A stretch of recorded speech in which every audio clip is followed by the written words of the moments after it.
მოძრაობა. კულტურის სამინისტროს დელეგაცია სამუშაო ვიზიტით ცაგერში იმყოფება. დელეგაციამ, რომელსაც კულტურის მინისტრი ხელმძღვანელობს, მხარეთმცოდნეობის მუზეუმი და ლადო ასათიანის სახლ-მუზეუმი დაათვალიერა.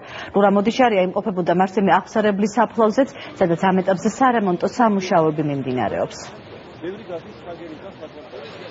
ჩვენ ცაგერში ჩამოვედით პირველად უკვე ისეთ შემადგენლობით სამინისტროს პასუხისმგებელი ჩვენი თანამშრომლებიც აქ არიან და ვიწერთ ყველაფერს, არა მარტო ავტოკალმით, არამედ ვიღებთ სურათებს და ვიდეოსაც ასევე და შესანიშნავი მუზეუმი მოვინახულეთ, ძალიან კმაყოფილი ვარ, იმიტომ რომ მას თავის დროზე კულტურის სამინისტრომ ასევე დიდი დრო, ენერგია, თანხაც დაახარჯა და გაამართლა ყველაფერმა ამან.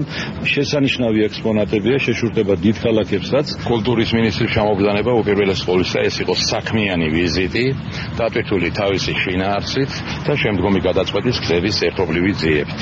ფაქტიურად გამგეობაში კულტურის მუშაკებთან, სხვა დაინტერესებულ პიროვნებასთან, ადგილობრივ თვითმმართველობასთან ჩატარდა შესაბამისი დაწვრილი და განისაზღვრა სამომავლოდ ცაგერის მუნიციპალიტეტში კულტურის განვითარების პრიორიტეტები.